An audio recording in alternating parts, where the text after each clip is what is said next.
like to introduce Hughstin Grimshaw-Surette. I hope I have your name said correctly.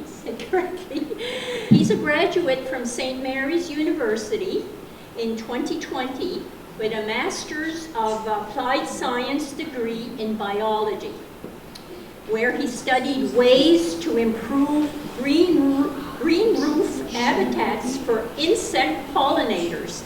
Now that's a very interesting field. Very interesting indeed.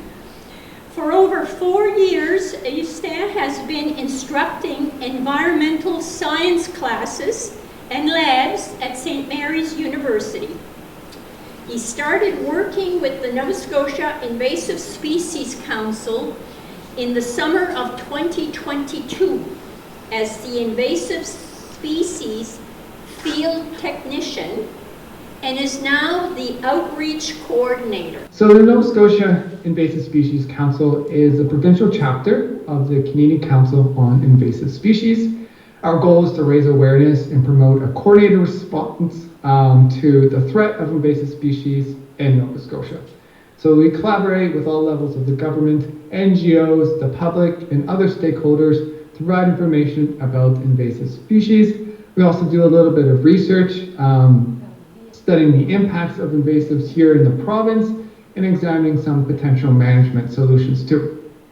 So we also develop and distribute resources for identification, mapping, and management of invasive species.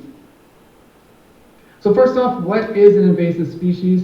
Well, an invasive species is an organism that is non-native, it spreads rapidly and causes harm. So a species that is not native to that region, it doesn't always mean that it is invasive. It also has to be able to spread rapidly and causes that harm, whether it be to ecosystems, economically, or as well to human health. And there's many different types and many different categories of animals, plants, as well as even pathogens. Today, I'll mainly be focusing on plants, but I will talk about a few important insect invasive species as they are relevant to plants species. So how do they get here? Well, they get here in a few different ways. One, invasive species get here by planting gardens. So these are ornamental plants brought in, planted in a garden, and then they escape a garden and then can become invasive. Releasing unwanted pets, so the intentional release of goldfish or turtles or other pets that you cannot keep any longer and release them into the wild. That's another way invasives get into the ecosystem. Similarly, dumping aquarium plants. So if you have aquarium plants and instead of disposing them properly, you release them into a pond, you can potentially release an invasive species. Introducing new game species, whether it be for hunting or fishing. Commercial wood imports, so many invasive species can hitch a ride on wood imports. And then shipping is another big one. We ship all around the globe, and organisms can attach themselves to these shipping vessels, whether it be plants, whether it be insects, or aquatic fish or other organisms can hitch a ride around, and that's how they can get here. When they get here, how do they spread? Well, they can spread naturally, so floating downstream. So many invasive plants, for example, have adapted fruits or seeds that can float, and then they move further downstream and then create another population. Animal dispersal, so some plants produce fruit that are eaten by birds, and then birds eat the fruits and then poop out the seeds somewhere else. And the natural movement. So natural movement would be the normal movement that, for instance, an insect can normally move within an ecosystem. But we humans, we also spread invasive species, whether it be hitching rides on boat trailers. So a boater who doesn't clean their boat off as they pull it on a water system can potentially transfer invasive species from one area of a pond system to another water system. that previously an aquatic species wouldn't be able to make that jump. Ballast and water tanks, so ships will intake water, and then when they intake water, they can bring in organisms and then dump them out into a new area. Seeds stuck in hiking boot treads, seeds stuck in tire treads, or to pets such as dogs. This can also spread invasive species around. Moving firewood, this is another a path for invasive species to spread. So invasive species can hitch a ride on firewood, and now you're moving, for instance, some insects I'll be talking about in a few slides near the end of the presentation, move around on wood, and so it'll give them a great jump to move them. For instance, if you move them from a Halifax region up to Cape Breton, normally insect wouldn't be able to travel that far, but if they hitch a ride on wood, they can do this. And then not cleaning off recreational equipment. So this kind of, again, falls into that previously I was talking about in terms of hiking boots and so on. So what are the impacts of invasive species? Well, it's widely accepted that invasive species are a huge threat to biodiversity worldwide. In Canada alone, more than 20% of our species at risk are threatened with extinction by invasive species. Invasive species do this by predating on native species, taking their food resources in space. They contribute to soil degradation as well as erosion. It also causes degrading water quality and habitat. Invasive species can also introduce new diseases, and some may have adverse health effects on human health. Invasive species also can impact infrastructure. From an economical viewpoint, invasive species greatly impact forestry productivity, agriculture productivity, as well as fishing industries, as well as reduce recreational opportunities. So needless to say, they can have quite a substantial impact. Okay, that's kind of like the overview of invasive species I wanted to talk about. Now we'll get into some actual examples of invasive species. And so the first one that I'll be talking about is Woodland Angelica. So this is a large biannual member of the carrot family that flowers from July to September. So it has a 2-year life cycle. In the beginning, and the first year produces just leaves, and the second year it will flower. And as which was mentioned earlier, it has been around for quite a while. In Cape Breton and Fredericton are ground zero for Woodland Angelica invasion. And on this map here, this just shows, I don't know if you can, hopefully you can see it. I know sometimes on the projectors it's harder to see these types of images, but it is an image of North America. And a lot of the observations of Woodland Angelica are in Nova Scotia and in New Brunswick area, but you can see some now popping up in southern Ontario. And so this species spreads by seeds primarily, but it can also spread through movement of roots as well. It's, oops, sorry about that, I lost my screen. There we go.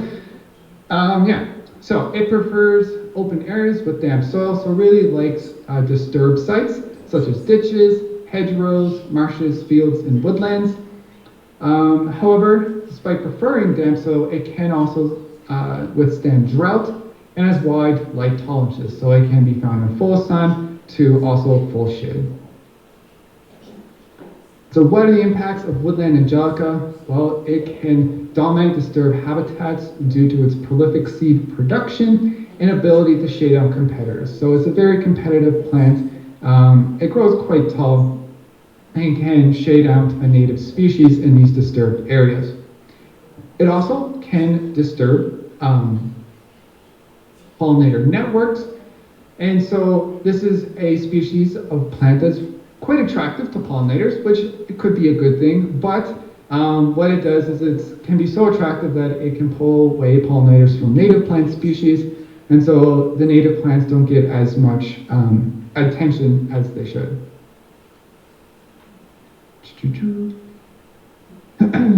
And they're also not conserved by herbivores, so insects will not feed on these plants. and other herbivore plants. This species also has a toxic sap that can cause rashes and burns when in contact with human skin when exposed to UV light. So how do you identify woodland Angelica? Well, this plant generally reaches 1 to 2 meters when it's in flower, so it's quite a tall plant. It has umbel inflorescence, and so this is like they have this almost umbrella-shaped flowering structure, as shown here. It has these small white to lilac flowers. So there's many flowers that make up these floral displays, which are borne on a thick hollow stalk that can have purple-colored joints along it. These Angelicas as well can have almost like a globe-like shape to some of the inflorescences, as you can see here in this image. So they have large pinnate compounding leaves, but this basically just means is that this whole structure here is one complete leaf, and it's broken up into smaller little leaflets. And then these little leaflets have these tooth margins, so they don't have a smooth edge, instead it's a tooth. So, there's many species that look a lot like woodland Angelica.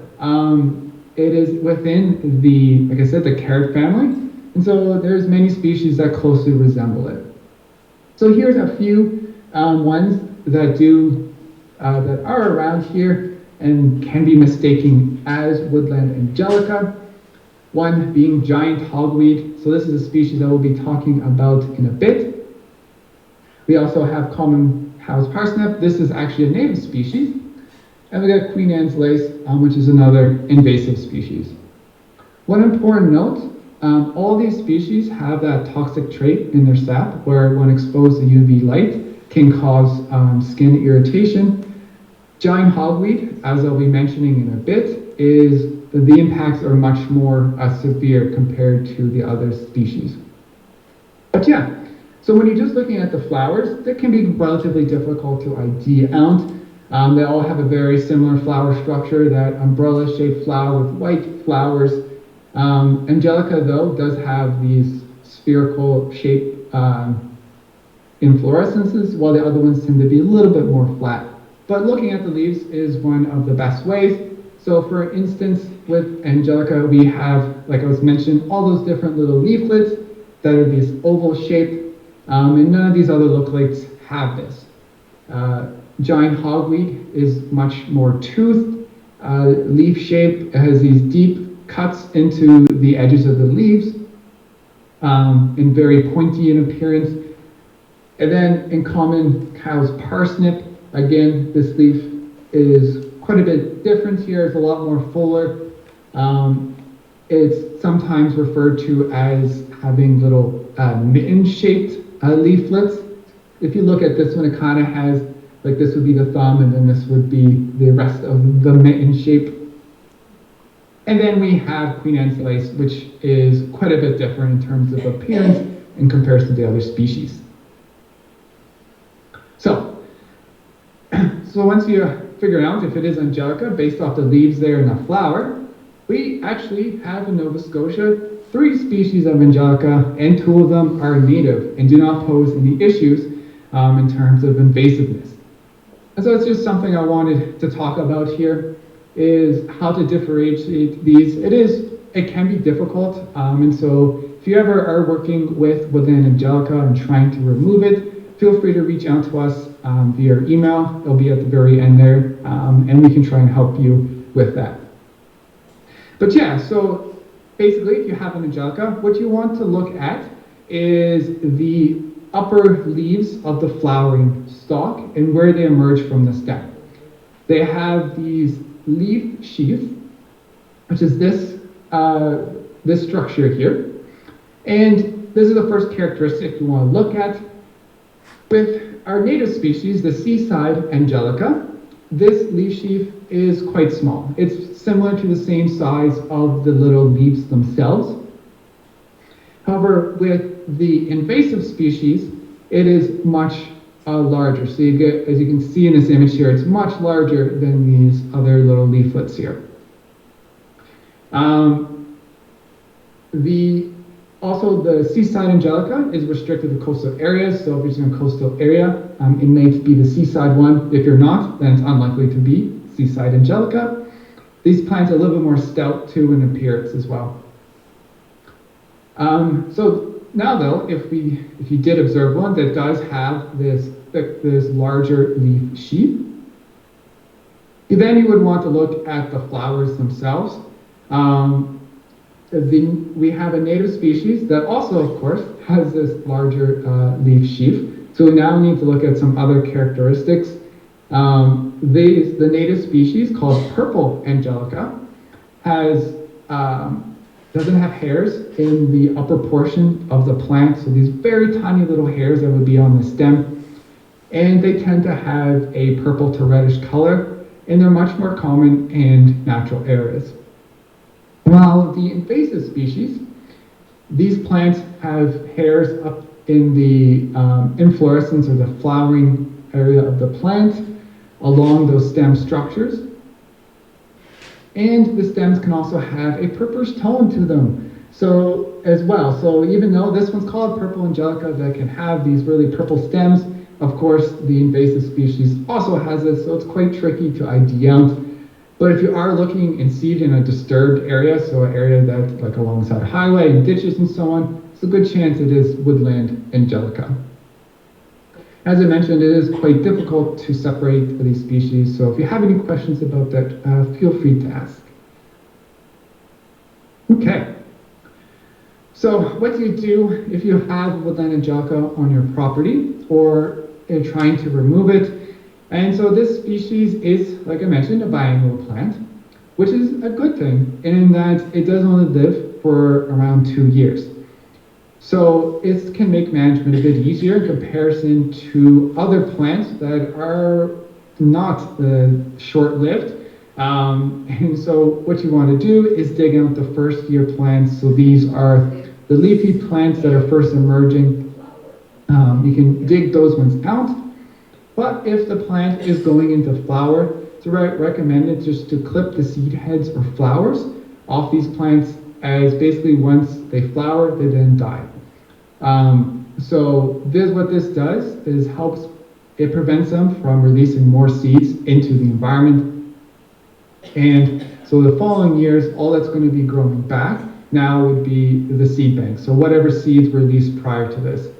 And over time, it does take quite a while to do this, but over time, the population will begin to decrease.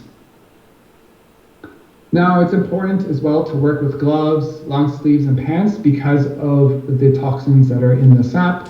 You don't want to cause any rashes, potentially, so it's recommended to work on a cloudy day, as this is a phototoxin, so when exposed to UV rays, that's when the rashes will appear. And also make sure to wash your hands afterwards, just to help reduce the chances there. Now, in terms of disposal, it's super important to not compost the plants that you have pulled out and removed, as improper disposal can lead to further spread. So if you pull in a bunch of plants and you put them in your compost heap, you now have Angelica growing there. They can regrow from, if you're pulling out the first year plants, may regrow back. And if you're pulling and removing seeds, now you're going to have some seeds there. So instead, what you want to do is place it in a black garbage bag, double bag it, and then leave the plants out in direct sunlight for a couple of weeks. What this does is basically cooks the plant material on the inside, making it unviable. And then you can dispose of it. It should be disposed with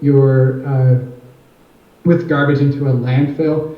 Many municipalities have, if you reach out and talk to them, they have exceptions for invasive species to be disposed in the landfill to help prevent further spread. Because even though the plant material may not be viable anymore, if you're cutting back seed heads, they're going to contain seeds and potentially lead to further spread. So moving on now to talk about the next species. This is giant hogweed. So the one I was talking about previously, it's also in the same family there. This was introduced to North America as a garden ornamental. I don't know why you would want to have this in your garden. It is a very large plant, so I guess maybe that might be why. It grows 1.5 to 5 meters tall, so massive tall when it's in flower. And so since it's been brought over, it has escaped cultivation. Like I mentioned earlier, giant hogweed sap has toxins that can cause severe dermatitis. It can cause burns that are similar to third-degree burns and can cause scarring for up to 6 years. And if sap gets in the eyes, it can cause permanent blindness. So it's one of the species that if you see on your property, you definitely want to confirm that if it is a species or not, so it can be handled properly. The toxins in this are much more potent in comparison to Woodland Angelica. And so what's the impact and what's this species an issue? Well, it is commonly grows along stream banks, and it will outcompete native plant species and shrubs, which hold together the stream bank. And so when you have a bunch of this giant hogweed growing there, there's a considerable amount of erosion can occur. It basically also reduces habitat quality for many wildlife species as you don't have those native plants there anymore. It produces an abundant amount of seeds from these huge flowering heads, which can remain viable for up to 15 years. And unfortunately, it was intentionally planted in Quebec, Nova Scotia, and then since then it has spread to other areas. It is now known in several locations in NS. I have one about giant hogweed. Is Hold there on. an Yeah. active force battling giant hogweed, or is it already gone? So, to my knowledge, I do not know of any particular force that is out there in terms of removing it. There is definitely still sightings that we get every year of hogweed plants coming up. And so whenever we do see those sightings, we work with that individual to try and figure out exactly where it is, whether it be municipality comes in, looks after it, or something like that. It kind of depends on each situation. You should take a little trip up to Arishat in August and take a look at our Angelica. Can you not tell us that this same thing will not happen to hogweed, because hogweed spreads exactly the same? Yeah, In 20 can. years, are we going to be looking at hogweed everywhere up here? I hope not. Yeah, but if we don't get it now, it's going to be gone, just like Angelica is. Yeah, it is one of those species that can definitely spread. And so whenever we get a report, we always try to inform the people how to remove it and so on. If you knew how bad Angelica has become, Angelica flowers in August, it matures in September. So when we get a hurricane, whoosh, Yes. this is what's caused our infestation because of Dorian and, just wait till we see what Fiona does to us. And if hogweed is also maturing in September, with our increased hurricanes and winds, we're going to have giant hogweed spreading just as much as Angelica. And that we do not want. No, definitely. So we got Japanese barberry or common barberry. So these are two different species, but they're very similar, so I lumped them in together into one slide. These are woody shrubs with thorny branches. They're very commonly sold as horticultural plant species. They grow via creeping rhizomes, so they can spread horizontally this way through their root systems. And birds can also disperse their seeds. So birds will eat these fruits and disperse them into new areas. In terms of impacts, they outcompete native plant species for resources by creating this really dense shade from their thickets. Interestingly as well, dense thickets of Japanese barberry also creates the optimal conditions for black-legged ticks, which is something you definitely don't want. And this research also shown an increase in Lyme disease as well associated with the presence of these thickets. Another one is multiflora rose. I'm sure many of you are aware of this species. It is throughout the entire province. It is a large woody shrub that grows 3 meters tall and 4 meters wide. It was introduced as an ornamental in the late 1800s, early 1900s. It was actually promoted for use to be grown in between along highway medians to reduce highway glare from oncoming traffic, as well as to create a barrier for uncontrolled vehicles because of this plant species being so dense. So animals disperse their seeds, birds love the rose hips and will move them throughout the ecosystem. So you'll get new populations popping up. And they can also spread through roots as well. And they outcompete native plant species and reduce biodiversity in the area.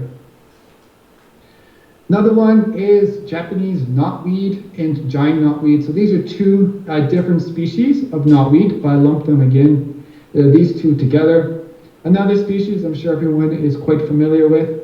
They produce these bamboo-like stemmed herbaceous perennial stems that reach 1 to 3 meters tall. These species can actually grow insanely fast, up to 8 centimeters per day. Giant knotweed is even larger than Japanese knotweed and can grow 2 to 4 meters tall. This image here was taken by a roadside where we saw some last year, and it was growing halfway up the telephone pole. You can see the massive size of the leaves in this photo here compared to my hand.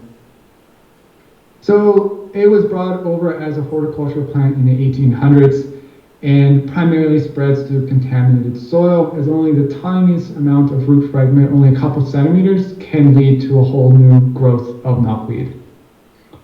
And similar to all of these species I'm talking about, it outcompetes native plants and reduces biodiversity. Goutweed, another common one that's also is still sold at some garden centers. This is a perennial ground cover. It spreads primarily through root or rhizomatous growth and up to 70 centimeters a year. So this is quite a rapid growth, especially for a plant that isn't too large in itself. It's also able to spread via seeds as well, and was brought over as an ornamental ground cover. So this species is a huge impact on biodiversity. It can invade closed canopy forests and will outcompete native plant species for space, for nutrients. It will actually alter the forest canopy climate and will prevent the growth of black spruce and balsam fir from regrowing. So not only is it impacting the understory vegetation, but it's also impacting the forest, the upper story forest as well. And we get yellow iris. This is one of the more prettier invasive species that I'm talking about today, but it is still an invasive species. It is a wetland plant that has the typical characteristics of an iris. It's the only yellow iris here in North America. It spreads through seed dispersal as well as rhizomes. And what this plant does is creates these dense mats that alter wildlife habitat and reduces water flow and crowds out native vegetation. It's also toxic to humans and animals and can cause skin irritations. Then we get large leaf lupin, another pretty plant, but again, unfortunately, it is invasive. This species is native to North America, but it's native to the Western North America and not to Nova Scotia. And it easily escapes gardens here. It loves our wet, acidic soil. And what happens is it displaces native plants, species, and causes reductions in butterfly diversity, as caterpillars from here will not consume the leaves. And so when you lose these native plants, you're losing a food resource for these caterpillars. And without caterpillars, you don't get butterflies. And this species is also toxic to livestock. Lupins. Are you telling us that the official flower of Cape Breton is an invasive species? It's one of those ones that it's a very popular plant. It's also very pretty. It does have invasive qualities to it. It's not native to here. And so it's not the worst invasive species out there, but it can definitely spread. If you bring it into your garden, it can spread into the whole ecosystem around it. Next is Himalayan Blackberry.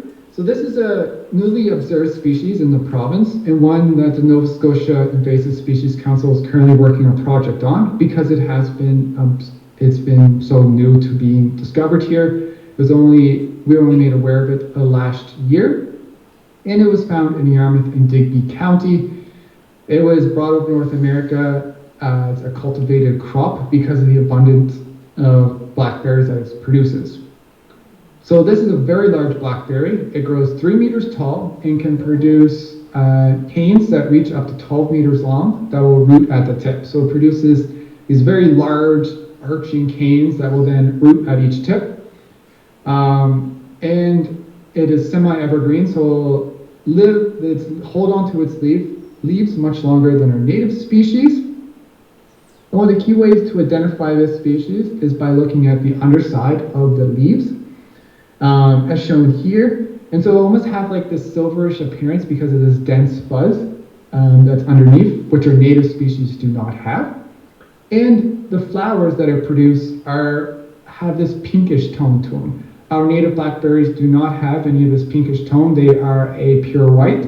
So if you see a species that has a blackberry that has these pink colorations, it's very likely to be the Himalayan blackberry. But what's its impact? Well, it creates dense, large, thorny thickets that outcompete native plant species, climbs over into trees, and is so dense it impedes the movement of large mammals. It can make recreational activities nearly impossible. In the west coast, where it's along many streams, in rivers, it can be nearly impossible to get in or near the stream because of these dense thickets that are created. And it spreads primarily by seeds, but as well by stem and root fragments. This is a species, if you do see, we highly encourage you to report it to us as we're trying to get an understanding of how prevalent it is in the province. Next species we've also worked quite a bit with is dog strangling vine. Despite its name, it does not strangle dogs, but it does strangle plants. It's made of 2 different species, pale swallowwort and black swallowwort. These are twining vines, so they will twine themselves around vegetation or any structure that they can get a grasp onto, and produces these star-shaped flowers. The pale swallowwort, it's more this pinkish color, but with black swallowwort, it's a much darker purple, near black coloration. And so what are the impacts of dog strangling vine? Well, again, another invasive species, it impacts native plant biodiversity. It outcompetes them. It creates these really dense mats that just twines over our native species, making it really hard for them to grow. They also release a chemical from their roots that inhibit the growth of other plants, and they're toxic. Of course, insects and other herbivores will avoid DSV populations, and so there is no insect or animals that will eat this species. There's also a concern in regards to the species to the monarch butterfly. So monarch larvae are specialists on milkweeds, and so they will only feed off milkweed. However, dog strangling vine is also in the milkweed family, and field evidence suggests that monarchs will occasionally sometimes lay eggs on this plant species, and these larvae will not develop to be adults and results in their death. So it's not only a threat to native species, but also a potential threat to the endangered monarch butterfly. So here's a map showing the distribution of dog strangling vine in North America. And why this is important to show is because you can see in Ontario and eastern US, represented by that orange coloration, it's quite a bit there. It's really dense. It's a huge issue. But here in Nova Scotia, we only have 2 known populations. So we're really trying to get this under control to prevent it from spreading throughout the province. Next, we have Phragmites, which is the last plant species that I'll be talking about. This is also known as common reed or elephant grass. It is a wetland grass species that can grow to huge heights, up to 5 meters tall. Here in Nova Scotia, though, we only see heights of around 2 to 3 meters. And here in Nova Scotia is actually where it was first recorded in Canada, in Annapolis Royal. And it is spreading throughout the province, and it spreads through rhizomes, so these root masses. Construction equipment or snow plows can move it around, and so it's commonly found on the sides of highways, but also can spread from intentional planting, as it is quite an impressive plant due to its size. So what does this one do? Well, it competes native plant species for space and resources. It reduces habitat quality. It creates these really dense stands where turtles and waterfowl cannot move through it easily. Because of the size, they can also alter ecosystem function. So what happens is the root masses are so big, it will actually elevate the wetland level, which decreases, the water level. So you get a reduction in the amount of water in the wetland, which obviously is not a good thing. And also flattens out the wetland too, so it'll fill in streams as well as ponds. And it's also a significant impact on infrastructure, so invades agricultural fields, blocks drainage ditches, and can also impact asphalt. And so I'm just going to skip through the slide, but this is just showing our current surveys of it, and we plan to survey throughout the rest of the province. So now moving on to the two insects. And I wanted to mention these because they are a forefront right now of invasive species in Nova Scotia. And so the first one is hemlock woolly adelgid. This is an aphid-like insect that infects hemlock trees. It's identified by these white woolly sacs that appear at the base of hemlock needles, and it feeds on the nutrients in water storage cells at the base there. It causes needle loss, stem dieback, and can kill hemlocks within 4 to 20 years. It was first detected in Nova Scotia in 2017, down in the southern areas, or in a Yarmouth area, and now is spreading more northern and can be found in Kenfo area. And so it's a huge threat to our hemlocks in Nova Scotia, and I'll talk about at the end here about ways to help reduce its spread. Then we have the emerald ash borer. So this is a jewel beetle that is a pest of ash trees and a significant threat to our black ash. This species bores into the tree and will cause tree mortality within 2 to 3 years with a near 100% mortality. So it's a significant threat to ash trees. It was first detected in Nova Scotia in 2018. And since then, it is still within the HRM, but it is slowly spreading out and spreads primarily through the movement of infested wood. So moving wood around can result in a spread of the species. Okay, so I got through all of the species I wanted to briefly talk about. Now we're going to talk about how do we get rid of invasive species. Well, eradication is very costly. It requires a lot of time and a lot of resources. So here in Nova Scotia Invasive Species Council, we're quite a small organization. There's only 3 full-time employees.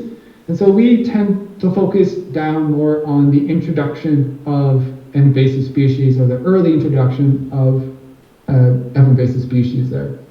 As with time progresses, it takes more and more time to fully eradicate a species. It becomes much more costly, and eradication becomes quite unlikely. So we try to tackle invasive species through the prevention method, through different programs, which we'll be talking about in a second, through early detection and rapid response, and in management. So, for example, the dog frame vine, where we're trying to control the species before it spreads throughout the province. So here are our 5 programs, and so these are behavior change programs which are implemented to encourage people to change the way they go about their recreational activities or hobbies to help prevent the spread of invasive species. The first one is Clean, Drain, Dry, and so this is targeted at boaters, anglers, and hunters to make sure to clean off boating equipment when you leave a site, pull your boat out from a water site to prevent moving invasive species from one aquatic system to another, as they can hitch a ride on your boat, on your fishing gear, and so on. So it's about cleaning these plants, animals, and mud from your boat and gear, draining all your water from boats and gear onto land, and dry all parts of the boats and gear completely before launching into a different body of water. Buy local, burn local. So this targets a hemlock woolly adelgid as well as emerald ash borer, about buying your wood locally and not bringing it with you. For instance, if you're going camping, and make sure to leave your wood at site and not bring it back home with you, as you don't want to bring any invasives with you. Then we got Play, Clean, Go. So this program is about cleaning off your gear before and after entering a recreational site. So to clean off your boots, your clothing, your pets, bikes, ATVs, as many invasive species can hitch a ride and move between sites via this means. Don't let it loose. This is about not letting pets into the wild. So like I was talking about earlier, goldfish, turtles can be quite invasive, so it's important to find them a home and not to release them into the wild. And the same thing in terms of aquatic plants. So releasing them into a pond can introduce new invasive species. Finally, the PlantWise program, and this is a plan that is about that supports the horticultural industry's transition to becoming invasive free, and is helping gardeners and industry understand which plants are invasive and harmful to our communities and to make plant-wise choices. So it's all about talking about what are invasive plants, what species to plant instead, and how can we control the spread of invasives, and just how to dispose of unwanted plants or plant material properly. So part of this is a Gwilmista guidebook that we'll be publishing quite soon. This is in collaboration with New Brunswick Invasive Species Council, as well as the Acadia Herbarium. It lists off many invasive species and native species that can be planted instead. And then we have another important part is reporting your observations. So we use citizen science through many of our projects. We use this to monitor invasive species throughout the province. So if you ever see invasive species, it's important to report it, either report it directly to us at our website or report it on iNaturalist, which is a free program you can download and create an account with.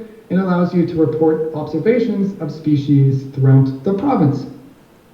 It doesn't just have to be invasives. So what are some key takeaways? Invasive species can be devastating to biodiversity, harmful to people, and are expensive to control. Invasive species are extremely difficult to remove once established. Prevention and a reduction of spread is best management option, and humans play an important role in the spread of invasive species. Thus, we play an important role in stopping them. After the outreach coordinator for the Nova Scotia Invasive Species Council, Hughstin Grimshaw-Surette, addressed the crowd at La Picasse, Isle Madame Garden Club President Claire Doyle took questions from those in attendance, and Grimshaw-Surette took a crack at supplying the answers. We have a sample of this question and answer session for you right now. We at Telile had some questions about the Invasive Species Council of Nova Scotia ourselves. Specifically, are they connected to any provincial or federal government department? Here's how Hughstin Grimshaw-Surette replied when we asked him about it. You mentioned earlier that the Invasive Species Council that you're with only has 3 staffers. Does the organization work directly with the Nova Scotia or federal departments of agriculture on issues like this? We have a lot of work in terms of forestry, for instance, those pets, those insects, the EAB and HWA. So would you be more likely to be working with, in Nova Scotia, for example, Department of Natural Resources and Renewables as opposed to Department of Agriculture? We have a steering committee, and we have many members on the steering committee. One being DNR, we've got some from the CFIA, and so to help us and talk about projects and so on. Among the other questions asked at the Invasive Species Information Session at Centre La Picasse on June the 15th, can woodland Angelica seeds be safely removed from the plant to prevent them from spreading around? Here is how Invasive Species Council of Nova Scotia Outreach Coordinator Hughstin Grimshaw-Surette answered that question. If it's done, I suppose, before the flowers go to fruit, because if they do go to fruit and start to produce seeds, then the seeds would be really hard to remove, right? That could help for sure. Obviously, with a big patch, it's gonna be really hard to go in there and trim and cut individually the seed heads. That's definitely kind of the recommended one, just because that makes you for sure that you get all of those seeds to help reduce the seed bank. It's hard for me to truly say, because with wheat, like cutting it down like that, you could still potentially release some seeds into the environment.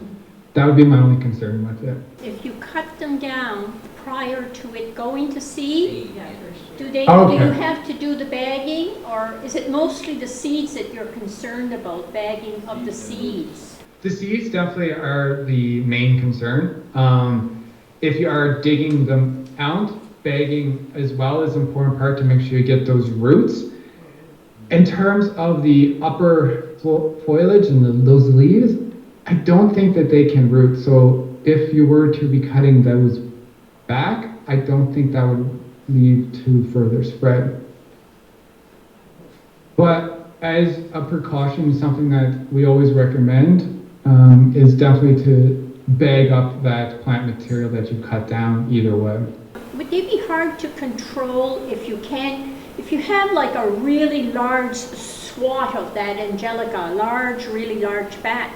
You can't actually hand dig them all out. If you cut them, what effect does it have? What effect does the root have? Can you control it, or will it keep growing in that area?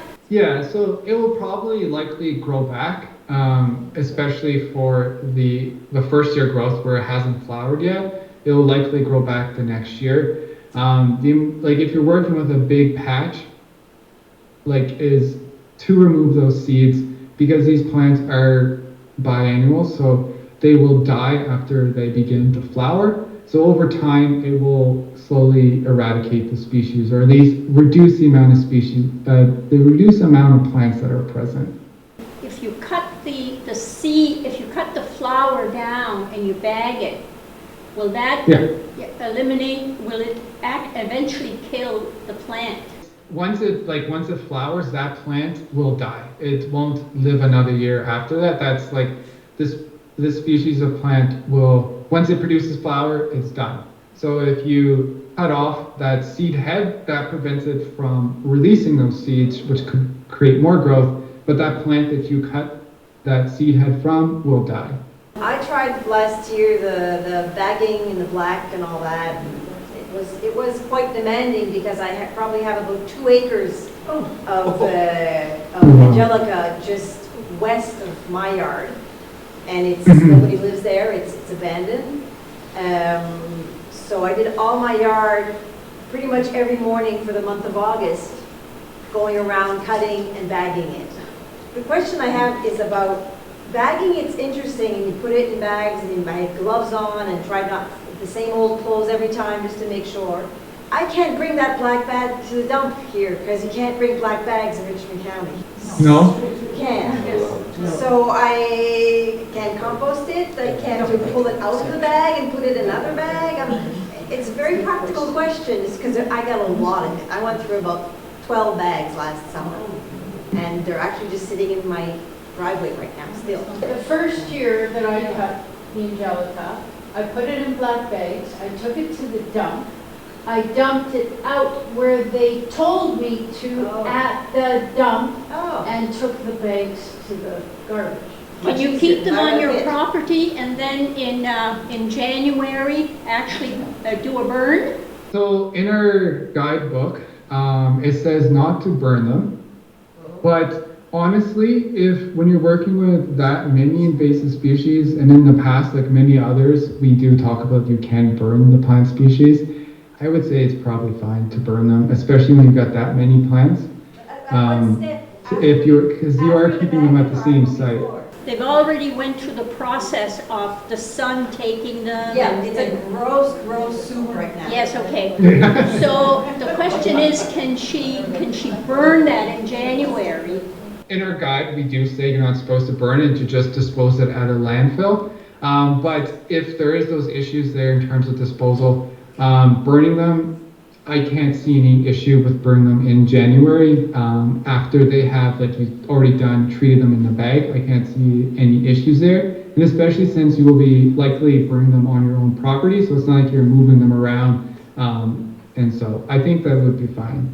Last year, this gentleman had his property all cut By a contractor. by a contractor with a Bush hog. bush hog. Now this Okay. year he wants to know, should he be doing the same thing? So one of the issues with doing it with that method is the seeds can still stay on site. It will definitely likely come back this year as well. And so it's important to make sure to remove those flowering heads from the site. I don't know how big of an area, likely by the sounds of it quite big of an area. He did it before it flowered. I would definitely recommend to continue doing it then or definitely cutting it back by however means, because it will definitely come back this year. Whether it be from those first year plants that were cut back and now they're coming back to flower, or the seed bank, which also produces flowers each time, plants each time. You could spray herbicides. We always recommend that as kind of like a last ditch effort. If you were to spray it, I guess before it went to seed, then you would be killing the plant and preventing it from going to seed and producing seeds. So I guess as long as you spray it before then, it would be an option. Is there any other environmentally friendly sprays rather than a chemical-based spray? Off the top of my head, again, I do not know of any particular environmentally friendly ones. A lot of times we work mainly at the Invasive Species Center with mechanical removal. So this would be the cutting back the seeds and so on. So I'm not too much aware of one that would be effective, or I'm not really sure of any particular studies that looked into it, but this is something that I could definitely look into and get back to you about if there is anything in particular that would be good, environmentally friendly type of spray. Do you know if there are any groups in Cape Breton that are doing Angelica pilot programs? Maybe municipalities. I don't think that we're aware of any pilot projects there in terms of removal. Is that what you mean? Yes, that's right. Yeah. I'm not aware of any that are currently going on. The lady is asking if once the flower gets cut, the stalk is a tuber, right? It's hollow? Yeah. So she's asking the question, could something get poured in the tuber, such as salt or salt water, ocean water or something like that, that would kill the roots of the plant? So the species, Woodland Angelica is a biennial, so if you do remove the seed head, the plant will die by itself naturally, because once it goes to flower, it will die. So if it goes to flower and it dies, why does it come up the second year? Of the same plant coming back up the second year? It doesn't come up the second year? If you cut the seed head, does the root come up the second year? No, that plant will die. That particular plant will die when you cut the root. Hughstin Grimshaw-Surette of the Nova Scotia Invasive Species Council wasn't able to provide answers to every single question posed to him on the evening of June 15th at Centre La Picasse in Petit de Grat. However, he pledged to do some research and come back to the community with some answers as soon as possible. The president of the Isle Madame Garden Club, Claire Doyle, expressed hope that she would be able to distribute these answers to the community sometime later this summer.